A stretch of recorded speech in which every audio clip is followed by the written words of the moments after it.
Big happenings in the Supreme Court yesterday as arguments for and against birthright citizenship were laid out, and President Trump, well, he had a front row seat. Yeah, justices asked tough questions to both sides, but many court watchers believe the conservative justices didn't seem supportive of the administration's arguments. So to break it all down with the historic proceedings, let's bring in senior judicial analyst Judge Andrew Napolitano. Judge, I got to start with Ketanji Brown Jackson and perhaps one of the most absurd arguments I've ever heard comparing birthright citizenship to committing a crime in Japan. Take a listen. I think there are various sources that say this, that you obviously have permanent allegiance based on being born in whatever country you're from. I, a U.S. citizen, am visiting Japan. And what it means is that, if I steal someone's wallet in Japan, the Japanese authorities can arrest me and prosecute me. Even though I'm a temporary traveler, I'm just on vacation in Japan, I'm still locally owing allegiance. No, I mean, using that argument, if I committing break a into her crime. chambers and steal her robe, does that make me a Supreme Court justice? No, but she's trying to argue that even temporary presence in another country makes you subject to the jurisdiction of that country. So the reverse would be the case here. A Japanese person here, just on a tourist visa, who steals somebody's wallet and has a baby, would be subject to authorities here. You know, these questions that justices ask, they often try them out with their clerks in their chambers, and they may resonate better with the clerks than they did with the public. This thing sounds ridiculous when you isolate it from the rest of the conversation. But the conversation did not went on for 2.5 hours. It did not go as I expected it to go.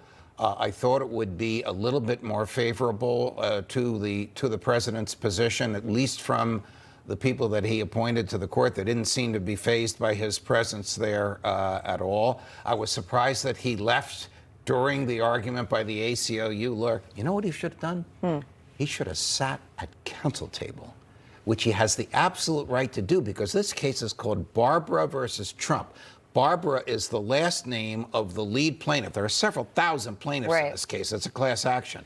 And he would have had the right to sit right at counsel table, which puts him nose to nose with the justices. He didn't do that. The memorable line, and it's very telling, I think, as to which way the court's going to go. The Solicitor General representing the government says there are 8 billion people one plane flight away from landing in the United States and having a baby here. It's a brand new world. And the Chief Justice says it's a brand new world, but it's the same old Constitution. That's an indication how he's going to go. Justice Gorsuch offered something that no one else suggested, and Justice Kavanaugh jumped on it. Read the entire 14th Amendment. The rest of it says Congress may address this, not the president, Congress. So we may very well get a decision which does not tell us what birthright citizenship means, but kicks it to the Congress. Really? And this could happen in June. Yes. Where do you think they're swaying right now? From what you heard yesterday. From what I heard yesterday, the president is not going to be vindicated, but he may not be disappointed, because the court may craft a compromise saying, because they like to rule on the narrowest grounds, not the broadest grounds. Look, if they say what the 14th Amendment means, then once and for all, at least for the next 100 years, we don't have this dispute. On the other hand, because of that language in the 14th Amendment that says, Congress shall have the authority to enforce this amendment by ordinary legislation. They may very well say, we're not making a ruling on what the president did. We're just saying it's for Congress to do. And then we're back to square one. Did the president ask Congress about this? No.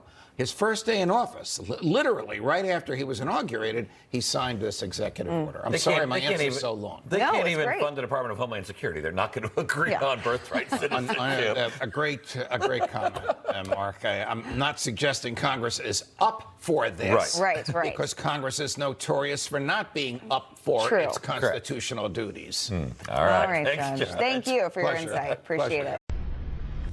Information. Truth is freedom. Is Newsmax. It's real news for real people.